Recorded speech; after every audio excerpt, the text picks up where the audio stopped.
जय श्री राधे, जय श्री राधे।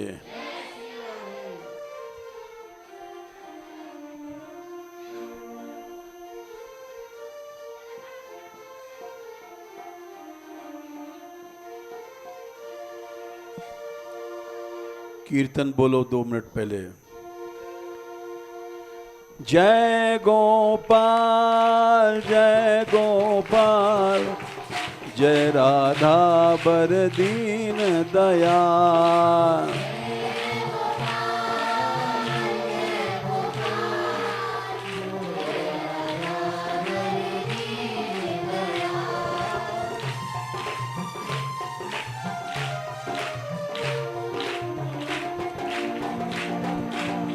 जय गोपाल जय गोपाल, जय राधा वर दीन दयाल।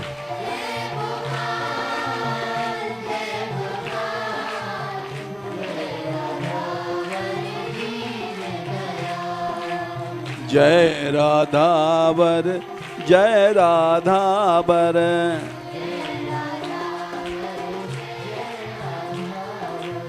जय राधावर दीन दयाल।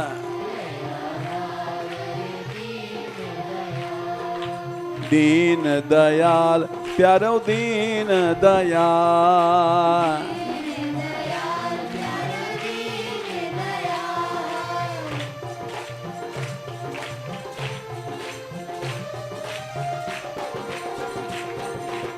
जय गोपाल जय गोपाल, जय राधावर दीन दयाल।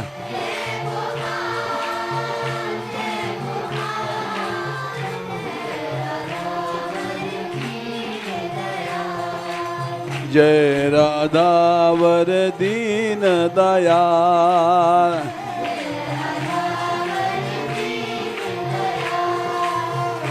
बुलाओ गोपाल।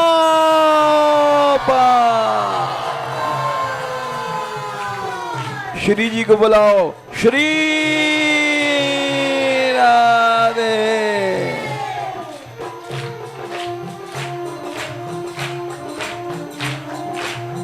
जय राधे जय राधे, जय करुणामयी श्री राधे।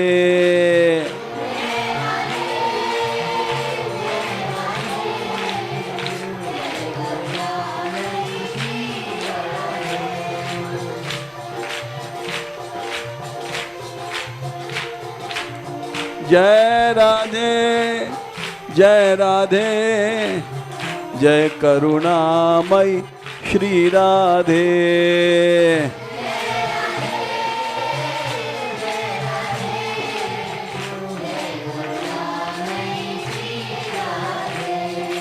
जय करुणामयी जय करुणामयी,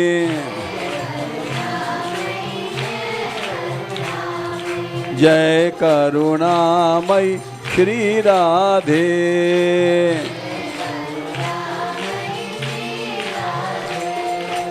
जय राधे जय राधे, जय करुणामयी श्री राधे।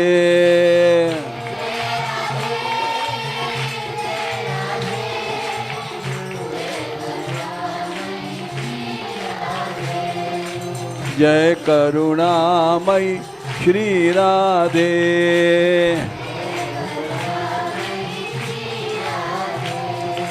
जय करुणामयी श्री राधे।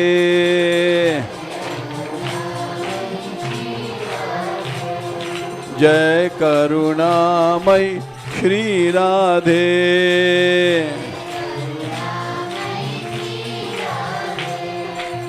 जय राधे जय राधे, जय करुणामयी श्री राधे।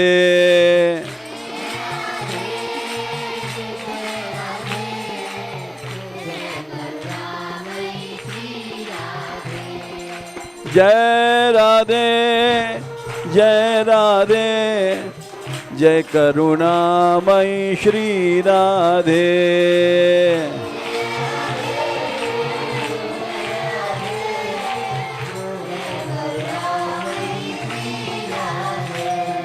जय करुणामयी, जय करुणामयी,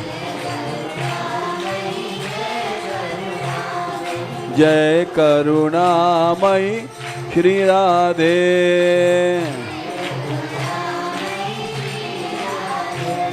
वृषभानु दुलारी श्री राधे।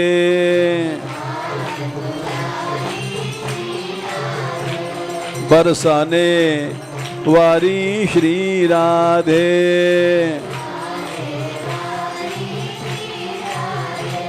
बरसाने वारी श्री राधे।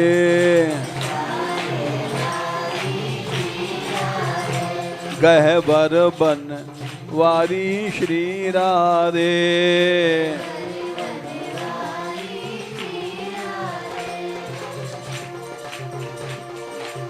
जय राधे, जय राधे, जय करुणामयी श्री राधे।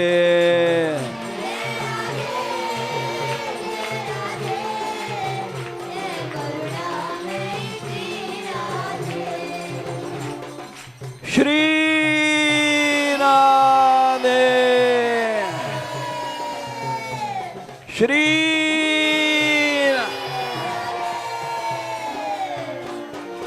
जय गोपाल, जय गोपाल, जय राधा वर दीन दयाल।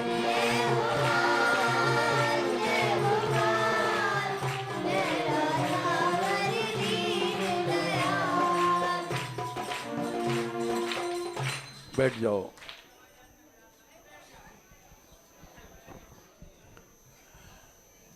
अगली एकादशी 1 सितंबर रविवार को है।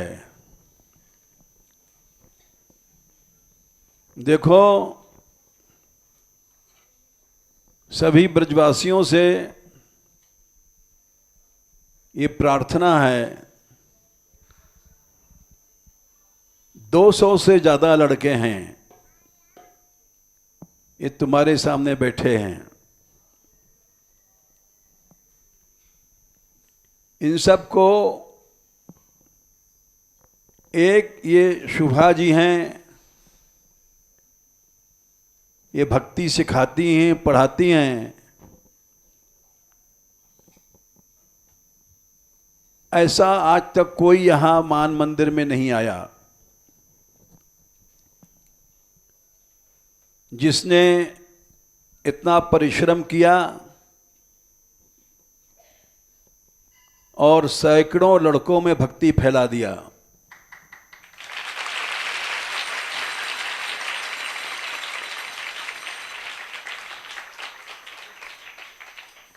तो जो लोग दूर से आए हैं गांवों से, उनको भी ये कोशिश करनी चाहिए कि संसार में भक्ति फैले। इससे देश का कल्याण है, समाज का कल्याण है। देखो, जंगल में ये सब बच्चे रहते हैं और लड़कियां रहती हैं 100 के आसपास, जबकि लड़कियों को सब जगह खतरा रहता है। हमारे यहाँ गहबर वन में कोई खतरा नहीं है, सब भक्ति कर रही हैं। ये सब भगवान के नाम का प्रभाव है। न भोजन की चिंता किसी को, न कपड़े की, न फीस की, न पुस्तक की। ये बढ़ रहा है और ऐसे ही अगर बढ़ता रहे तो हम समझते हैं सारे जिले में एक दिन ये ऐसा बनेगा कि जिसमें कई से लड़के भक्ति करेंगे और समाज का लाभ करेंगे।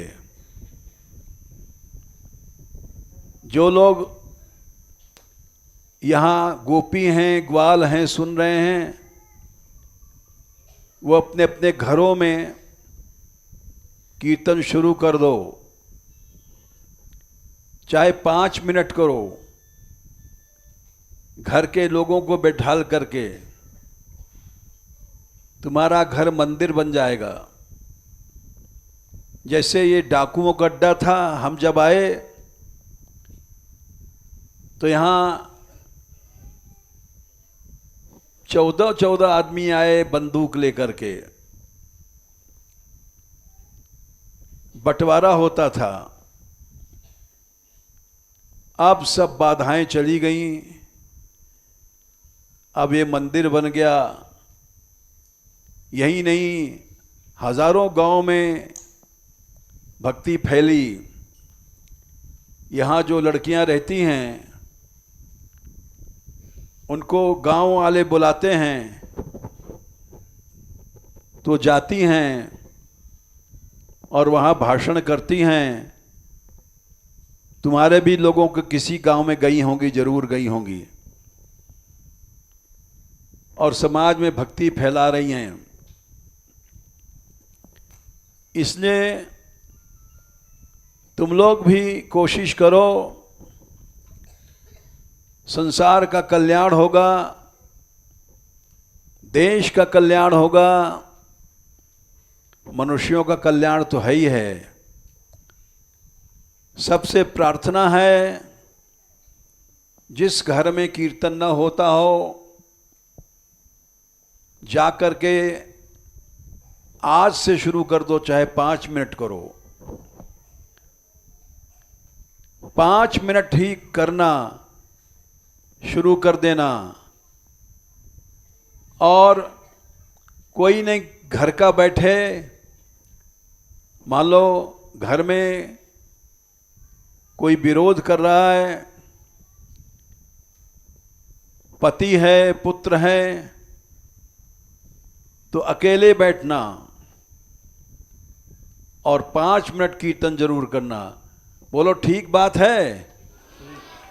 हाथ उठाओ। तुम लोग नहीं, इन लोगों से कहा जो सुन रहे हैं, सब ने हाथ उठाया। तुमको प्रणाम। चलो अब कथा सुनो। अगली एकादशी पे हम पूछेंगे कि नियम चल रहा है कि नहीं है।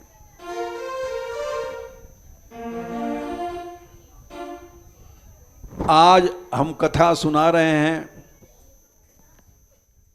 एक दर्जी।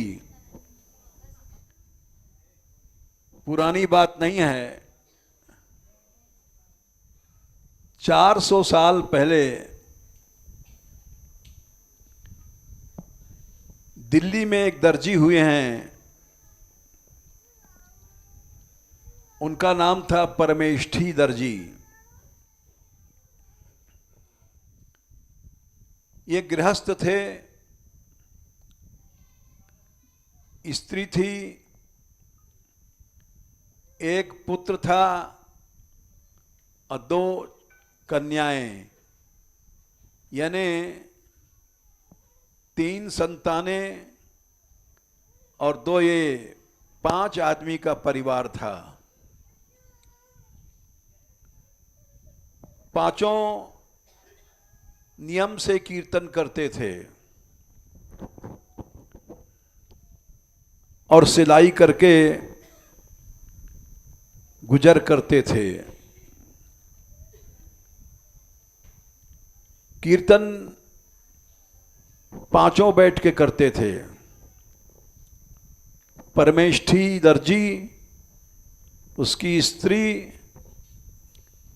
और एक लड़का और 2 लड़कियां, 5 आदमी रोज नियम से कीर्तन करते थे। ये दिल्ली की घटना है। 4 से 500 साल पुरानी बातें हैं। ये बड़े ईमानदार थे,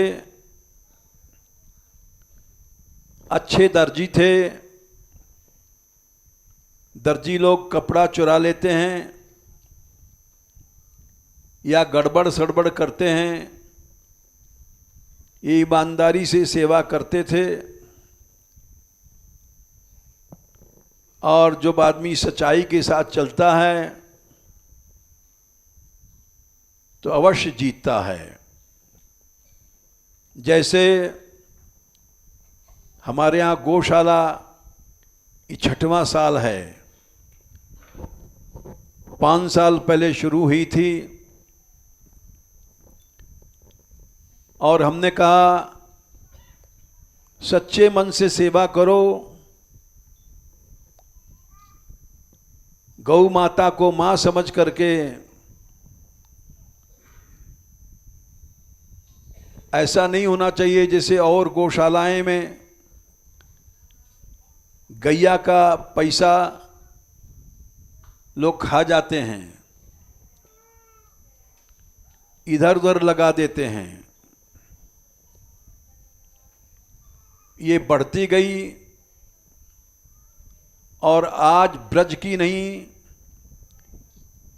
देश की सबसे बड़ी गौशालाएं जो इनका नाम है, उनमें इस माताजी गौशाला का नाम आता है। लगभग 20,000 गायें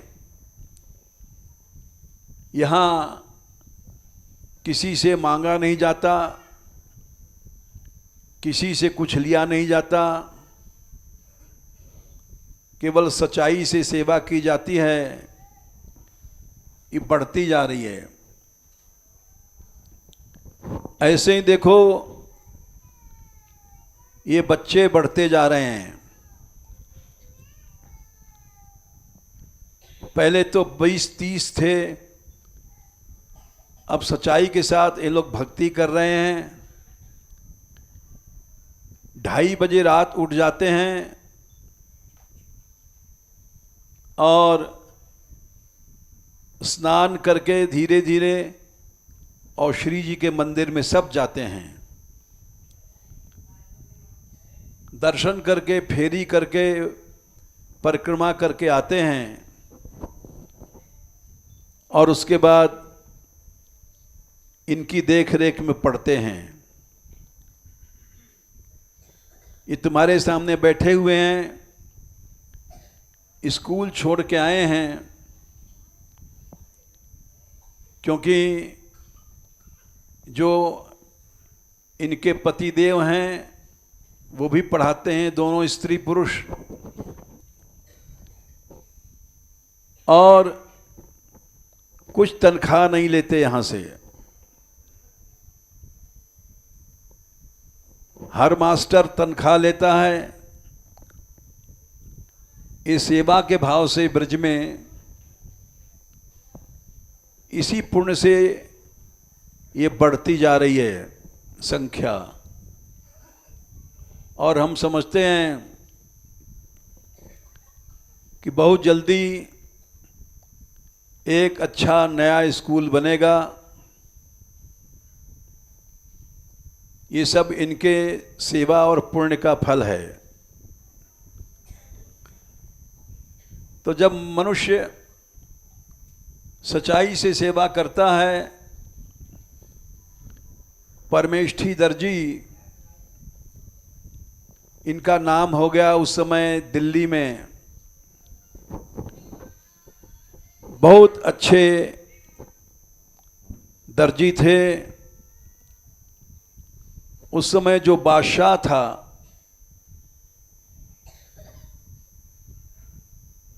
उसने इनका नाम सुना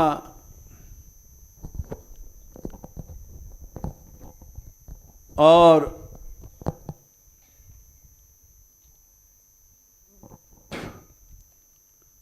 उसने इनको बुलाया। बादशाह था,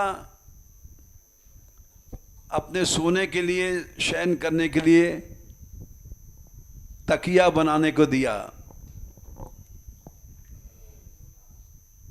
तकियों में हीरे मोती रत्न जड़े रहें, उसी के नाम बादशाह है।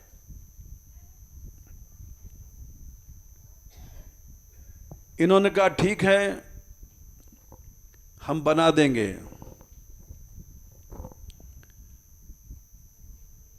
कपड़ा दिया बढ़िया मखमल और सुनहला काम उस पर रहे, उसमें मोतियां जड़ी रहें। बोले तुम जितना काम कर सको अच्छा से अच्छा करके दिखाओ। ये आए घर में, इनका काम था कीर्तन करना और बाकी समय में सिलाई करना। तकिया बहुत बढ़िया बना और जब बन गया इतना सुंदर बना, मोतियों की झालर उसमें चमक रही थी, बीच बीच में नीलम, लाल, पुखराज ये सब लगाए थे। काफी दिन लग गया बनाने में। जब बन गया तो सोचा ऐसा बढ़िया तकिया तो भगवान के लायक है। लेकिन भाई बादशाह ने दिया है, बादशाह को लौटाना पड़ेगा। चलो हम भगवान को मन से अर्पण करेंगे। उस दिन रथ यात्रा थी। रथ यात्रा आषाढ़ में होती है, जिस दिन जगन्नाथ जी का रथ निकलता है और उस रथ पर ठाकुर जी जाते हैं, दाऊ जी जाते हैं, सुभद्रा जी जाती हैं, बहुत लोग दर्शन करने जाते हैं। उन्होंने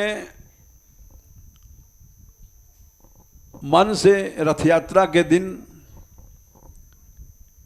तकिया भगवान को अर्पण किया और अर्पण करके कीर्तन करने लग गए। तब तक एक तकिया गायब थी। भगवान को सच्चे मन से तुम अर्पण करोगे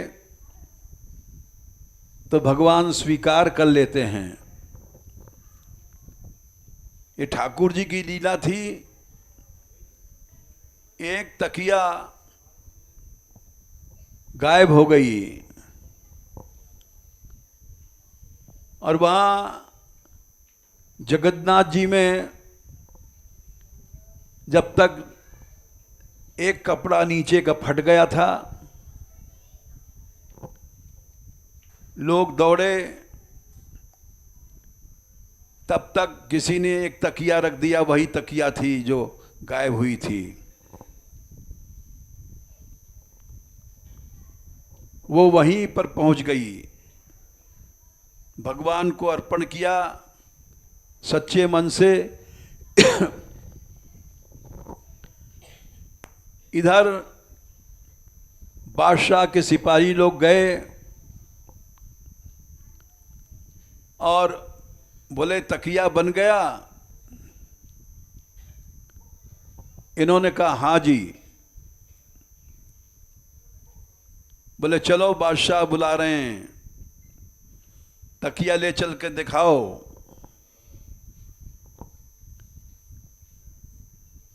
आए भीतर, घर में देख एक तकिया गायब। बड़े घबराए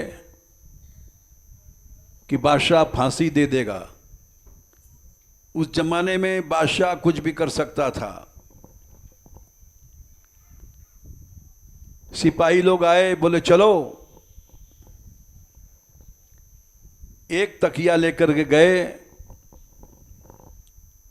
बादशाह ने कहा तकिया तो दो थे,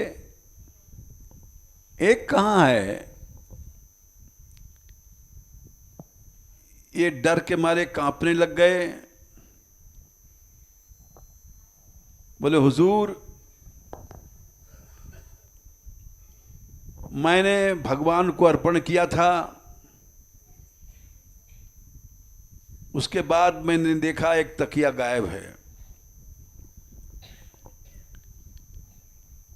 बादशाह ने समझा कि इसकी नीयत खराब है। एक तकिया लाखों रुपए का पड़ेगा, ये दे नहीं रहा है। बोले इसको जेल में डाल दो। जबकि वो भक्त था, जेल में डाल दिया गया। और वहां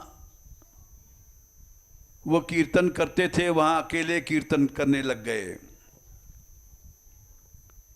वो तो वहां कीर्तन कर रहे हैं और घर में उनकी स्त्री और बच्चे, ये लोग रो रहे हैं, कीर्तन कर रहे हैं कि हमारे पिताजी को जेल दे दिया बादशाह ने।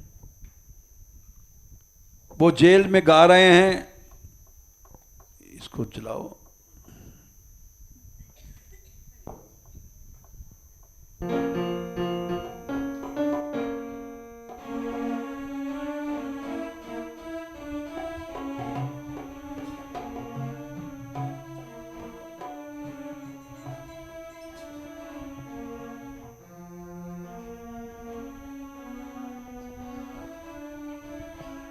बजाओ, कुछ भी बजाओ।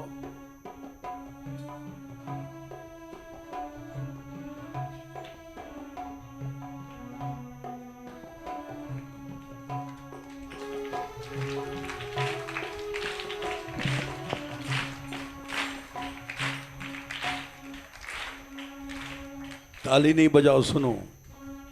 पड़ा हूं जेल में भगवन, तुम्हारी सेवा कर ना पाऊं। पड़ा हूं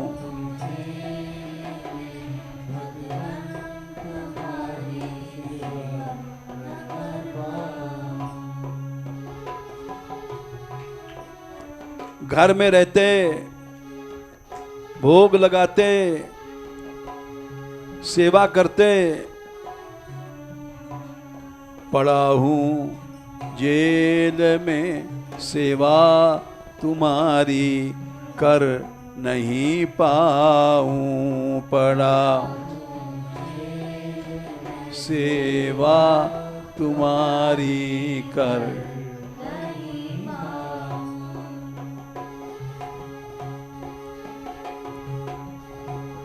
अंधेरी कोठरी में बंद मैं टेरूं यहाँ तुमको।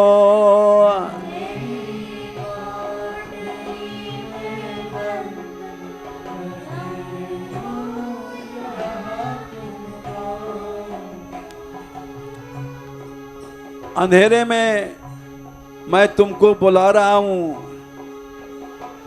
गोपाल गोपाल गोपाल गोपाल गोपाल।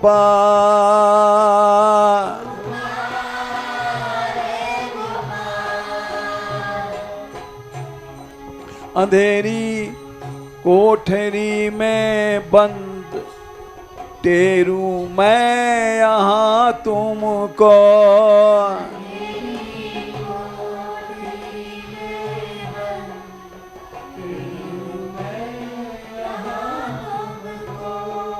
टेरू बंद यहाँ तुमको।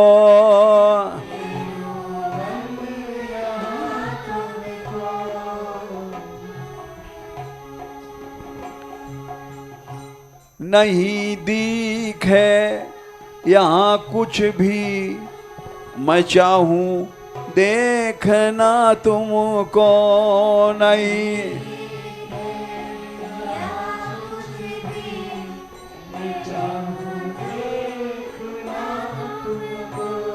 मैं चाहूं देखना तुमको,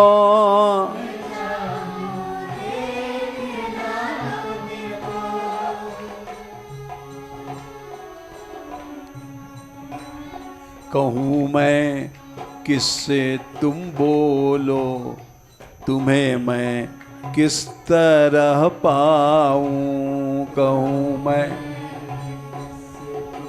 बोलो, तुम्हें मैं किस तरह पाऊँ। पड़ा हूँ जेल में सेवा, तुम्हारी कर नहीं पाऊँ।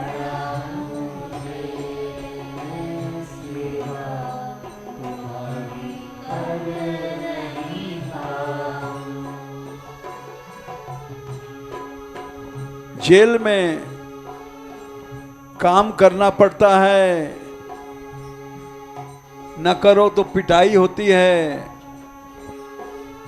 पुराने जमाने में बड़ा कष्ट देते थे लोगों। मिला जो कष्ट उसका दुख मुझको है नहीं कुछ भी।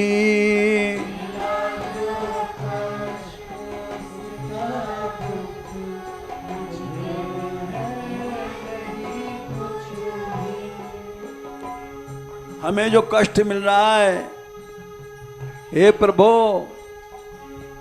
मैं इसलिए नहीं तुमको बुला रहा हूं, तुम्हारी सेवा छूट गई। मिला जो कष्ट उसका दुख मुझको है नहीं कुछ भी। मिला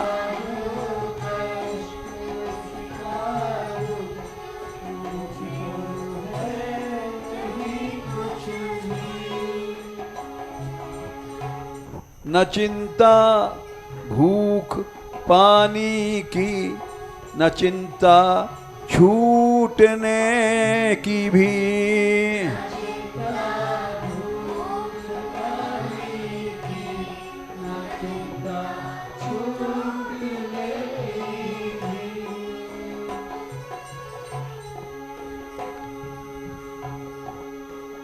भूख लगी है,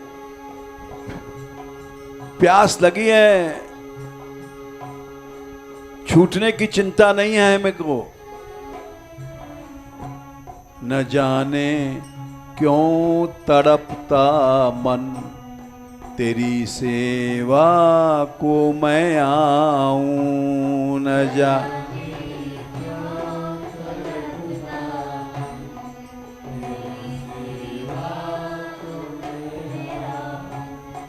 पड़ा हूँ जेल में सेवा, तुम्हारी कर नहीं पाऊं।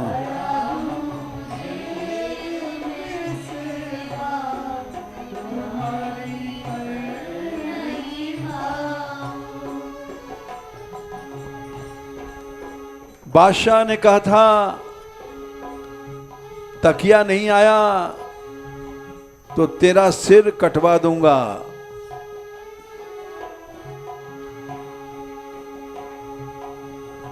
ये बोले हुआ जो कुछ शाहंशाह उसका भय नहीं मुझको।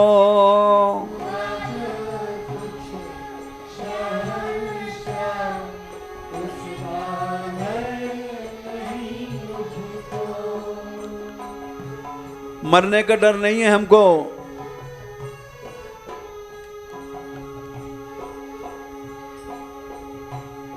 हुआ जो कुछ शाहंशाह उसका भय नहीं मुझको।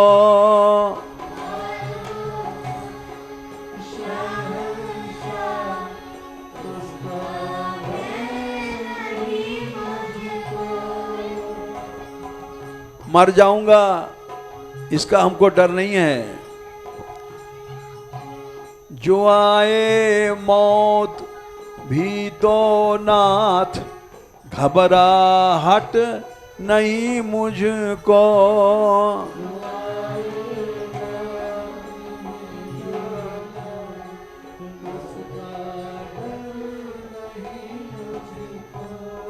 घबराहट नहीं मुझको।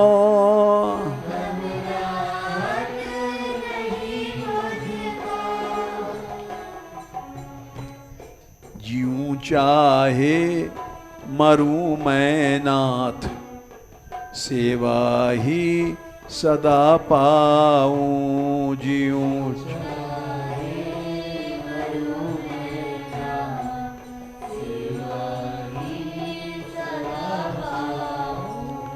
जीऊं चाहे मरूं मैं नाथ, सेवा ही सदा पाऊं। जीऊं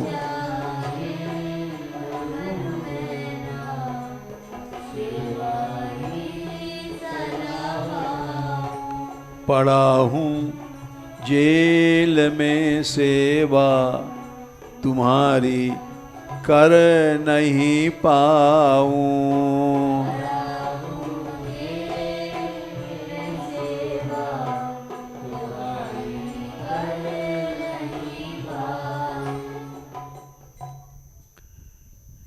जेल में रोग रहे थे, आंसू बहा रहे थे।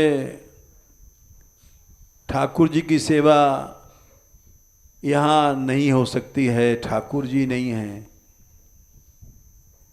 प्रेम ऐसा होना चाहिए कि चाहे प्राण चले जाएं, भगवान की भक्ति नहीं छूटे। हम इसलिए कह रहे हैं कि तुम लोग आधी रात को उठते हो, स्नान करके मंदिर जाते हो श्री जी की मंगला में, और तुम्हारा नियम नहीं टूटता। ऐसा ही नियम होना चाहिए। इन सब लोगों को इसीलिए हम सुना रहे हैं। देखो ये बच्चे छोटे छोटे नियम से उठते हैं रात को,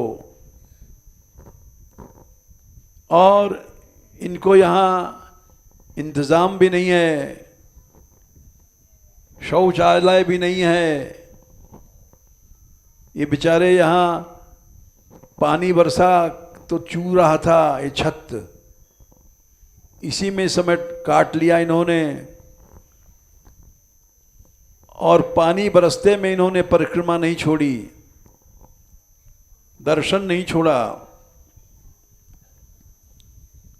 इसलिए भगवान प्रसन्न है इनके ऊपर। हर क्षण ये लोग भक्ति करते हैं। मनुष्य बनने के बाद हर समय भजन तो हम जैसे साधु लोग भी नहीं कर पाते। जो 24 घंटे ये पढ़ाई में या भजन में इनका समय जाता है। जब इस तरह से परमेष्ठी दर्जी रो रहे थे तो उसी समय जेल का फाटक खुला रात में। वे यही गा रहे थे और तड़ाक किवाड़ टूट गई। जैसे कंस के जेल खाने खुल गए थे,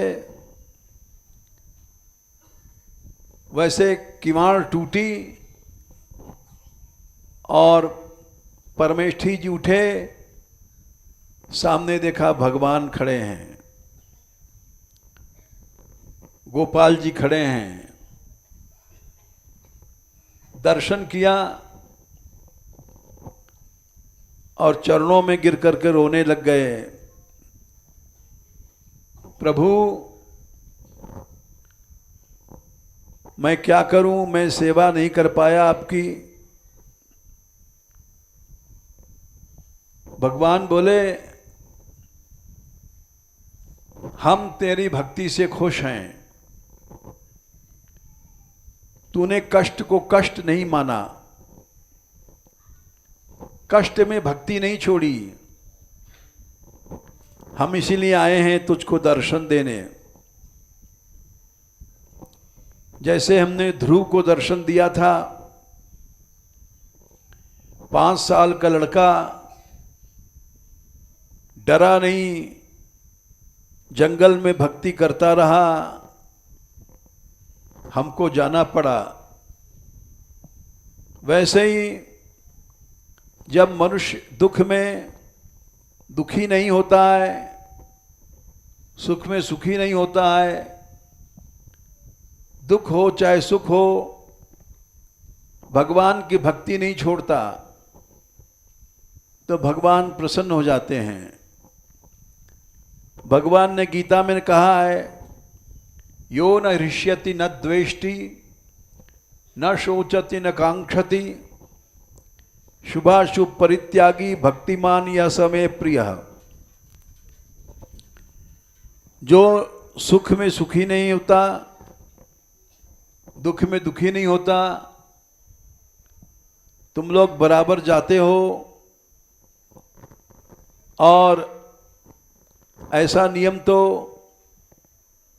संतों का भी नहीं है, साधुओं का भी नहीं है।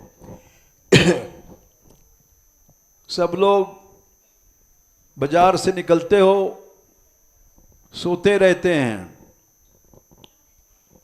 तुम्हारा कीर्तन सुन के भी नहीं जागते। तो इसलिए भगवान प्रसन्न हो जाते हैं। तुम लोग ऐसे भक्ति करते रहोगे तो भगवान की कृपा बढ़ती रहेगी। और प्रभु बोले, परमेष्ठी तेरी भक्ति पूरी हो गई, तू अपने घर को जा और वहां हमारी सेवा कर। परमेष्ठी बोला कि बादशाह फिर बुलाएगा, फिर जेल में डालेगा। बोले उसकी चिंता तू मत कर। उसी समय सपने में भगवान बादशाह जो सो रहा था महल में, और एक सपने में देखा भयानक कोई पुरुष, भयानक डराने वाला आया और वो बोला, अरे तूने हमारे भक्त को जेल दे दिया है और उस आदमी ने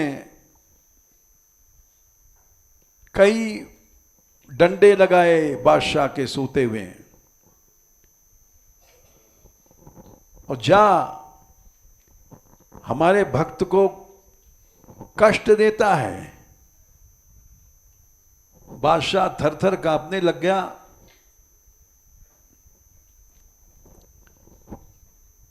और बोला, मैं अभी जाता हूं प्रभु, हमको क्षमा कर दो। बादशाह रात में आया और जेल के जेलर से कहा, परमेष्ठी जी कहाँ हैं?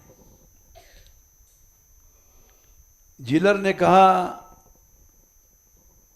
वो तो चले गए यहां से। बोले अच्छा हुआ। कहाँ गए? बोले घर गए। बोले हमको सेवा करनी है भगवान की। बादशाह सिपाहियों को लेकर के उनके घर गया और बादशाह उनके चरणों पे गिरा। उसके बाद हाथी पर बैठा करके उसने नगर में उनको घुमाया। परमेष्ठी जी नहीं चाहते थे इतना सम्मान। वहां से आकर के उन्होंने दिल्ली छोड़ दिया, क्योंकि सच्चा भक्त जो होता है वो मान सम्मान नहीं चाहता। वो सोचने लग गए अब इस नगर में हर आदमी हमारी तारीफ करेगा, दर्शन करेगा, इसलिए हम दिल्ली छोड़ते हैं। दिल्ली छोड़ करके अपनी स्त्री को साथ लेकर के 2 लड़कियां और 1 लड़का, 5 आदमी दिल्ली से कहीं दूर चले गए। हमेशा के लिए दिल्ली छोड़ दिया। नहीं तो दिल्ली में सैकड़ों लोग जाते दर्शन करने। ये उनकी कथा थी। तुम लोग भी ऐसे ही भक्त बनो। यहां हो, यहां से जाना पड़ेगा पढ़ करके, चाहे घर पर पहुंचो, चाहे कहीं रहो, भगवान की भक्ति मत छोड़ना। बस कीर्तन कर लो और स्कूल जाओ।